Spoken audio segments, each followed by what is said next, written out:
Bonjour, c'est Dany, bienvenue sur Bricomatos. Sur cette première vidéo, et comme promis, on va s'occuper de cette scie, une Ryobi RBS 5518 Pro.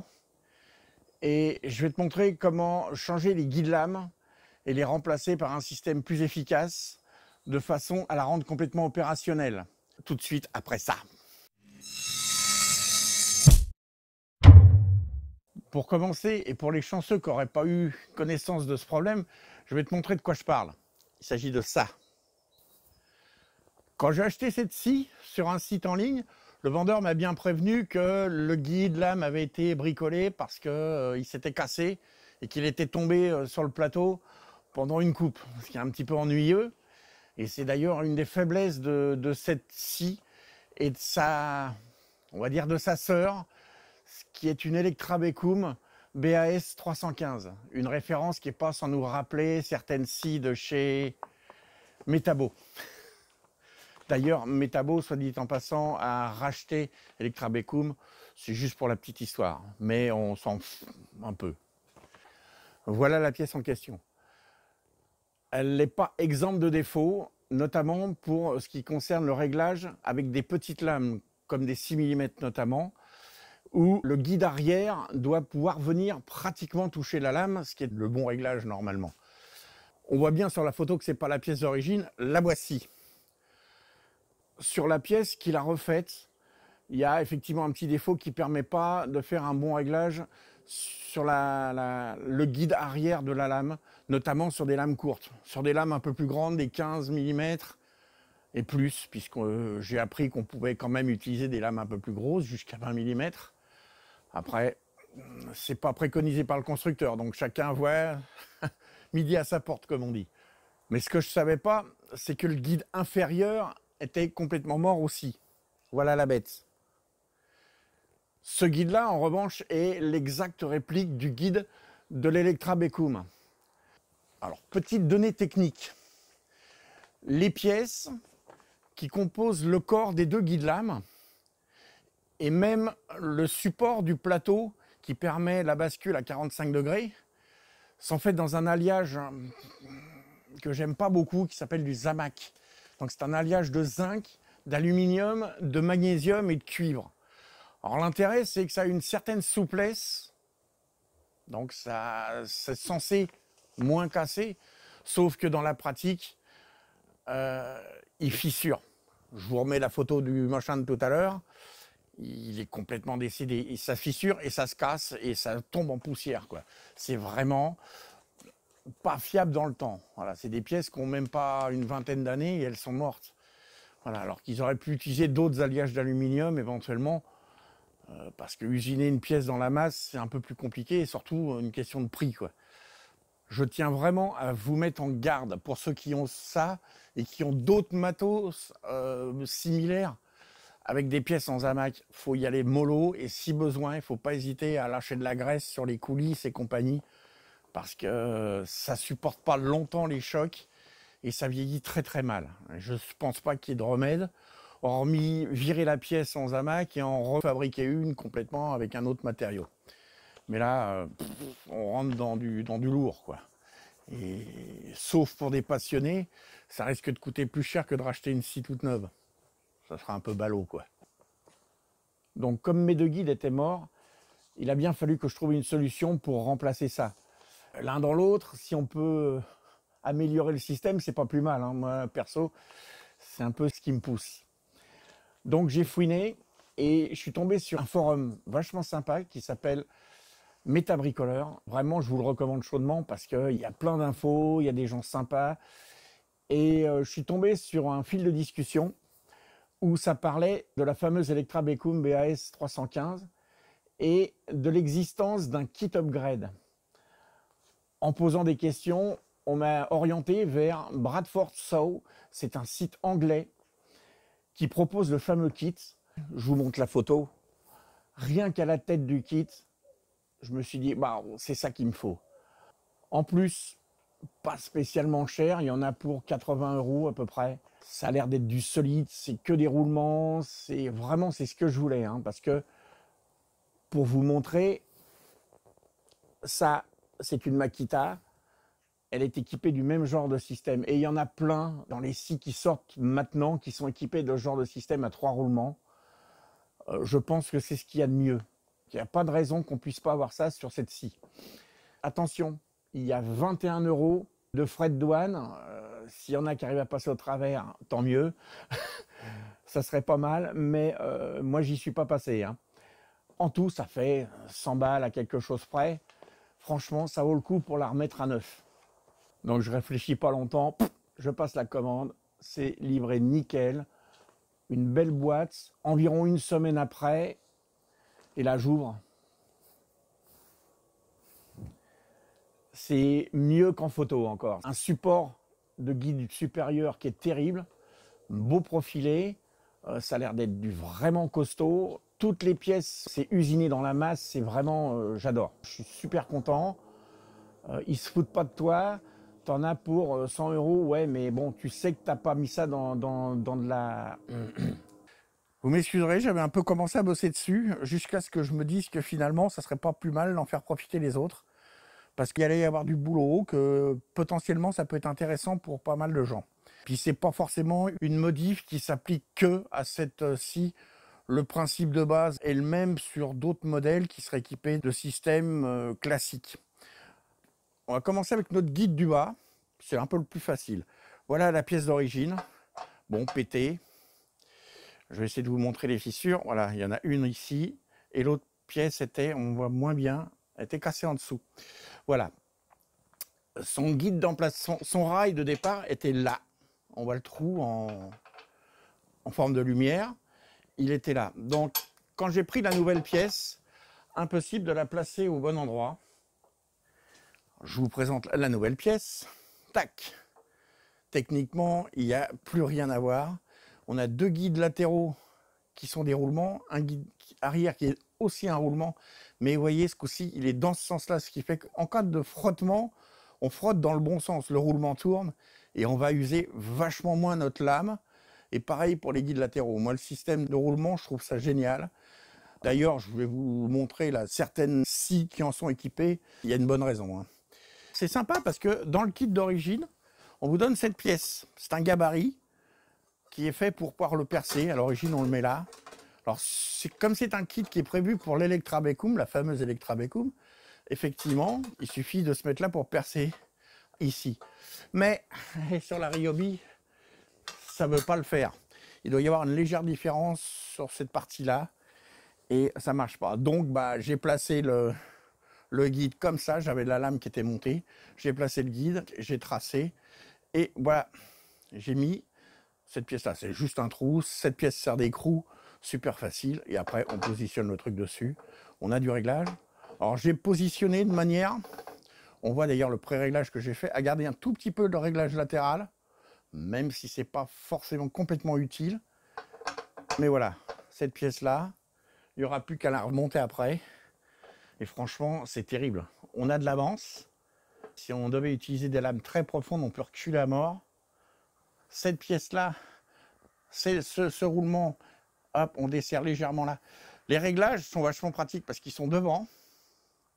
Quand on est en dessous du plateau, les réglages sont devant et sur le côté. Alors qu'avant, on avait des réglages qui étaient derrière. Il faut savoir que derrière, on a la coulisse la bascule du plateau qui vient là et qui nous enquiquine. On ne peut rien faire derrière. Ce réglage, pour moi, pour la partie basse, il est terrible. Je crois que l'amélioration, elle ne fait aucun doute. Alors maintenant, notre guide haut. Voilà le profilé, tel qu'il est. Et notre ancien guide. Alors avant, le système de fixation, c'était là, sur les deux trous. M'excuserez, je vérifie en même temps que c'est bien cadré. Voilà, ça se montait comme ça. Sur notre guide bas, on voit bien le défaut que j'avais signalé. Effectivement, voilà, là, ça passe pas. Donc quand on a une lame très fine, il faut que les dents puissent dépasser ici. Donc une lame de 6, hors de question, elle touchera jamais. Ou alors il va falloir que la lame soit beaucoup enfoncée, ce qui n'est pas bon du tout. Donc ça, poubelle. L'ancien profilé, Le nouveau, oh, il y a comme un problème. Donc celui-là, il est très beau, mais on ne va pas pouvoir l'utiliser. Ils le disent bien dans la doc d'ailleurs qu'il ne convient pas à tous les modèles, puisque ce kit est utilisé aussi sur les Metabo BAS 315, 316 et 317, il me semble. Je pense que ce profilet est prévu pour ce guide supérieur. Voilà le nouveau. Sympa, hein? Donc, comme on peut le constater, il se fixe par le côté. Donc, ça, c'est la patte de fixation. Et on a un problème technique. Mais c'est pas... On va y arriver, hein. Il n'y a aucun problème. J'ai essayé plusieurs solutions. Au départ, j'avais pensé percer un trou sur le côté pour y mettre une vis en M6, un truc un peu costaud, qui permettait de le fixer comme ça, avec des rondelles. Ça faisait la rue Michel. D'ailleurs, je vous fais une photo du montage. Il s'est avéré que le montage n'était pas très solide. J'ai pas envie que le truc me tombe quand je suis en train de couper, ça va pas me plaire, ça va m'énerver un peu. Il fallait trouver une autre solution. Comme ce nouveau guide se fixait sur le côté du nouveau profilé, c'était de récupérer la pièce qui sert de fixation. D'autant plus que on voit bien ici, il y a une gorge et un système de fixation avec un écrou rondelle qui permet de le maintenir. La solution, c'était de faire une découpe. Toc. On voit bien l'usinage qui permet de maintenir la truc. Maintenant qu'on a la pièce, il faut pouvoir la fixer. Donc là, comme elle a la bonne épaisseur, elle va venir se fixer exactement comme ça. Ça fait comme si on utilisait le nouveau profilé tout en conservant l'ancien. 2 trous sur le côté, 2 petits trous là. On taraude cette pièce. Alors, petite précision, je ne l'ai pas fait avant et j'ai trouvé ça dommage. Un ami m'a dit « Ah, tu aurais peut-être dû essayer de... » Dans le trou qui est là, du profilé, il faudrait mettre une bourre avec un bout de papier, c'est de bourrer jusqu'à peu près là et de remplir du coup le trou avec de la résine époxy. Une fois bien sec, on perd son taraude, on aura un système qui sera beaucoup plus fort et beaucoup plus rigide. Voilà, parce que là, j'ai 1,5 mm à peu près d'épaisseur de profilé. Ça fait assez peu de filet pour maintenir la vis. J'ai peur que ça soit compliqué pour la suite. Si ça bouge, je devrais coller. Je préfère vraiment quand c'est démontable, c'est plus pratique. Donc voilà, il n'y a plus qu'à remonter tout l'ensemble et on va voir ce que ça donne. Allez hop, il n'y a plus qu'à fixer l'écrou. Toc. Comme ça, à peu près un peu sommairement. Oh vache, il n'y a même pas besoin de serrer fort. Ça bloque tout de suite. Impeccable. On fait un réglage de base. On va présenter notre... Tac. Une vis. Deuxième vis. Pas très facile là, vu le...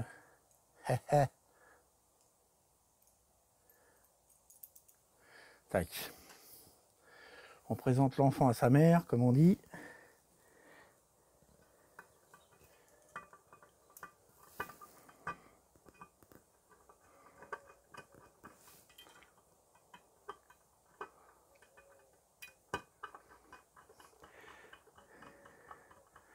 Normalement, si j'ai bien joué, tout tombe nickel en face.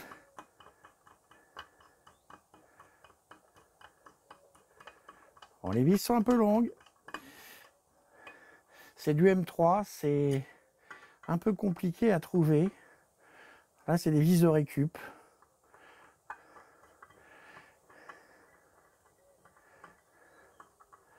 Et voilà, je voulais pas, pour un montage, j'avais pas envie d'acheter un sachet de 100 vis non plus. Pas serré comme un âne, ça reste de l'alu, même si ce profilé est bien solide.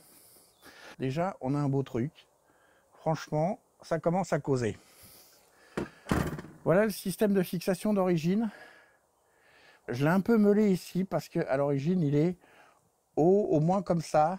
Je l'ai meulé parce que sinon, comme cette pièce vient se fourrer comme ça en dessous, ça dépassait. Moyen, hein. La pièce vient finir de se poser comme ça. Comme on peut voir d'ores et déjà, c'est pas mal. Ça fait partie du kit d'origine. Écrou rondelle, là. C'est très bien. Vous voyez.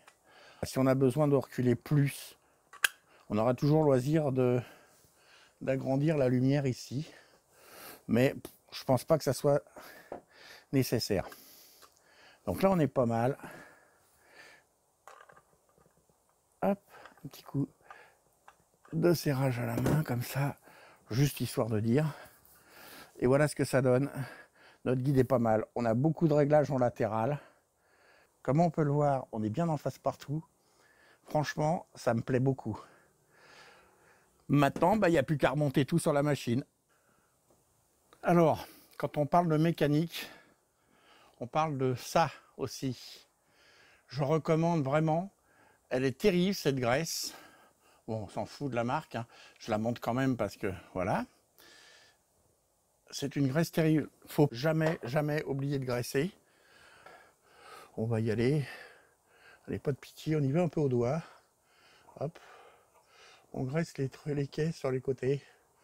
Parce que ça, les machins qui coincent, j'aime pas. Je le dirai jamais assez. Et vous verrez d'ailleurs dans les prochaines vidéos qu'on pourra faire sur de l'outillage, c'est un peu le but de cette chaîne. Donc, un coup de graisse. Bon, pour pouvoir remonter plus aisément le guide haut, moi je préfère démonter la pièce là, parce que sinon, ça va être un peu plus compliqué. Bon, ça veut pas. Si ça veut. Hop.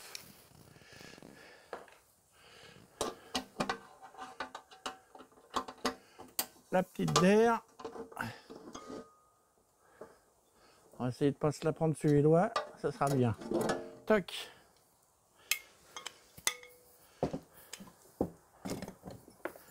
On va avoir de la place, on sera quand même vachement mieux. Je pense que c'est idéal. Et après ça, j'avais remonté pour faire des petits essais, les deux guides. Mais on va les redémonter parce que je pense que ce sera...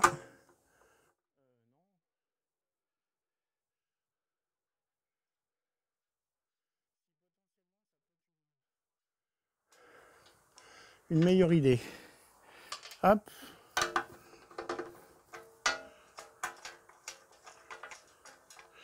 Parce que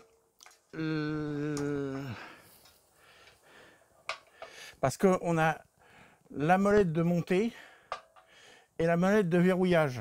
Le verrouillage est en bas, la montée est en haut.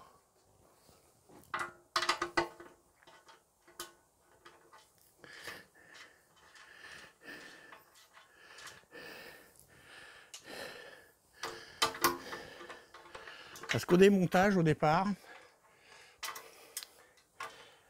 j'avais pas utilisé ça et franchement, non, pas une bonne idée. Donc, hop, on démonte.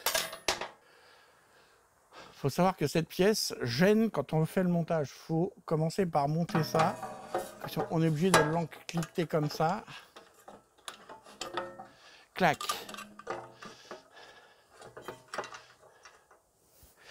Après, la pièce là, je m'y prends peut-être mal, hein, s'il y en a qui réussissent à faire ça beaucoup plus facilement. Merci du tuyau, s'il y en a. Ensuite, on va pouvoir enfin remettre cette pièce qu'on met tout en la tournicotant, parce que voilà. On va pouvoir remettre les vis de fixation, ça va déjà commencer à nous aider grandement. Le troisième guide, finalement, il aurait pu rester en place, mais bon, pas très grave. Donc voilà. Pour l'arrière, on va y rajouter une rondelle parce qu'on a une espèce d'entretoise qui vient pour le système de blocage. Mais j'aime pas quand ça appuie directement sur la ferraille, donc j'y mets une rondelle. C'est elle qui fait entretoise pour le système de fixation. Terrible, ça marche bien. Alors mettre la molette provisoirement dessus, ça va nous permettre de remonter la crémaillère de manière un peu mieux.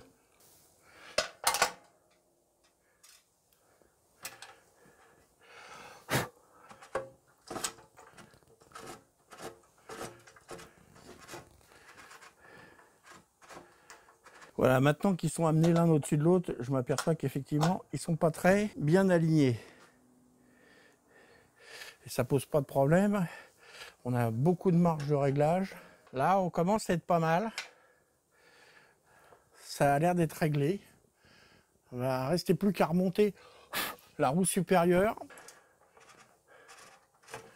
Hop.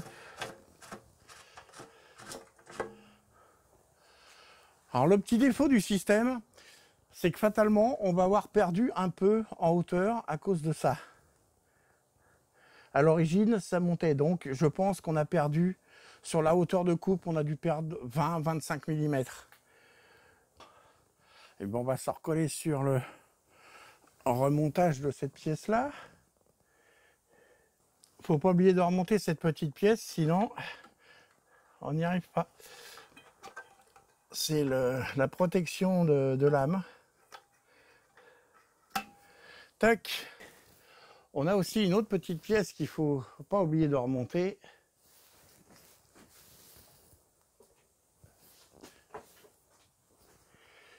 Qui est la butée. Qui vient se mettre ici.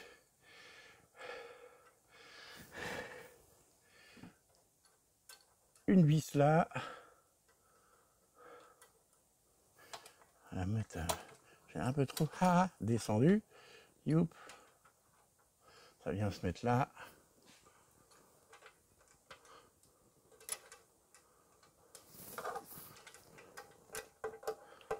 Merci au passage à l'inventeur du tome pouce. Voilà. On va enfin pouvoir se mettre au remontage de la roue supérieure. Si ça veut bien.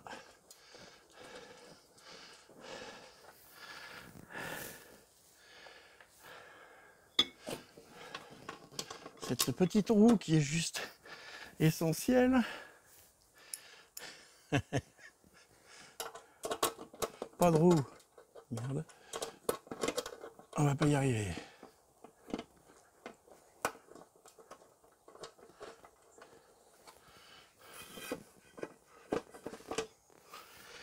Voilà, la centrée.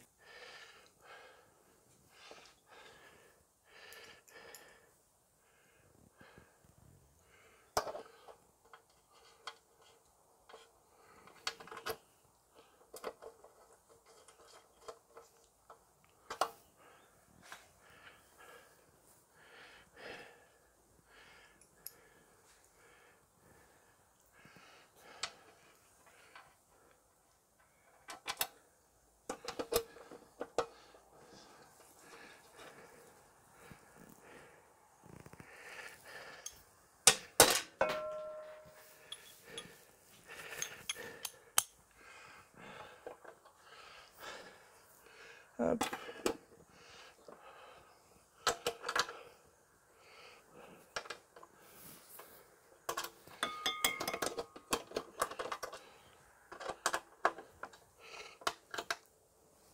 Hop. Hop.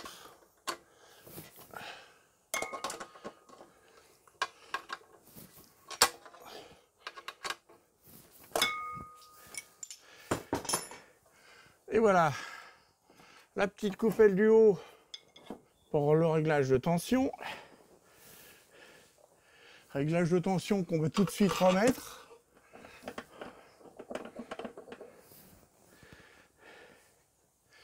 Et réglage d'inclinaison qu'on va aussi remettre tout de suite. On est pas mal. Mais il ne reste plus qu'à monter le plateau. Là, ça va être une bonne affaire parce que... Et... Oh, la vache. Il pèse un certain poids. Le cochon. Ah putain, j'arrête pas.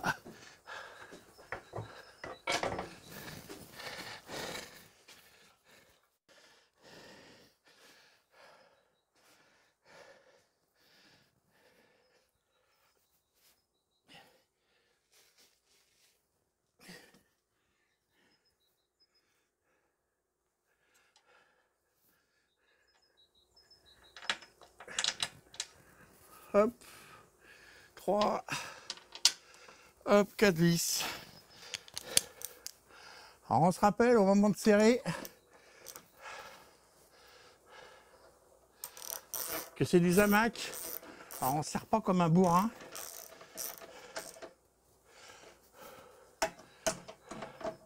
Sinon c'est la punition directe.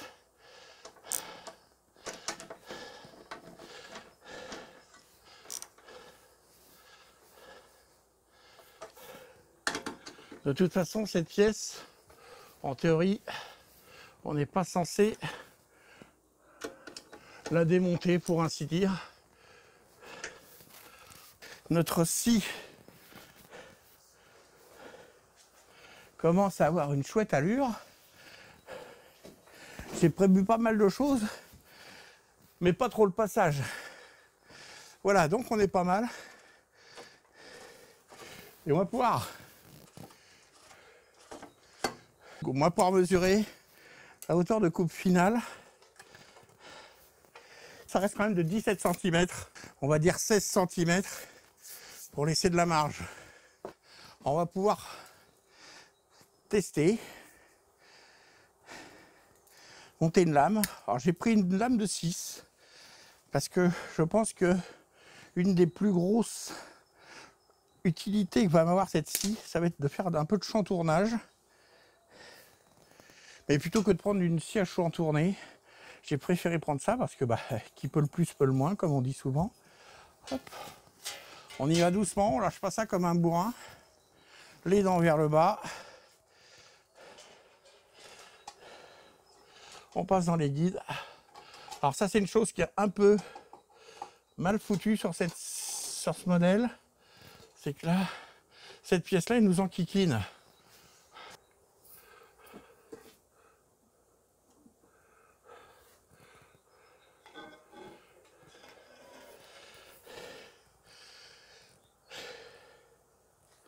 On est pas mal du tout.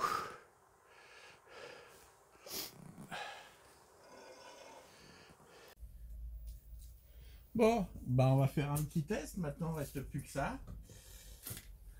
Hop. Allez, c'est parti.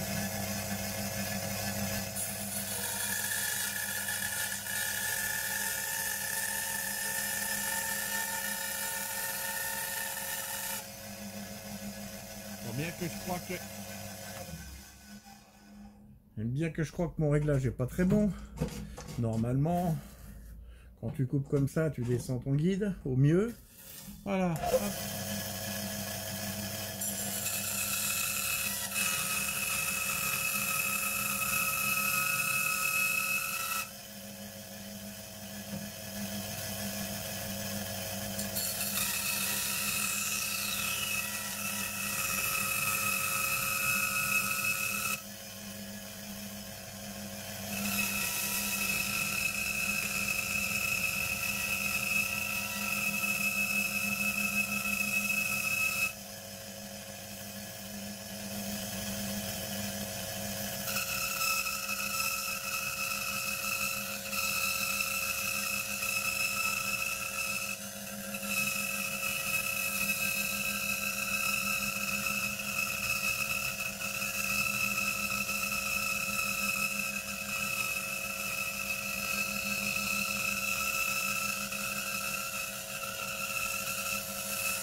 Parfait. Que dire de plus? La coupe est sympa. Voilà.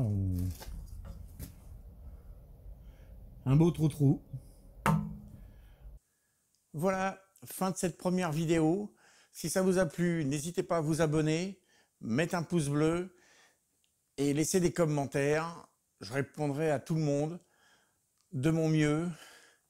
Et je vous donne rendez-vous très bientôt pour une nouvelle vidéo. Au revoir.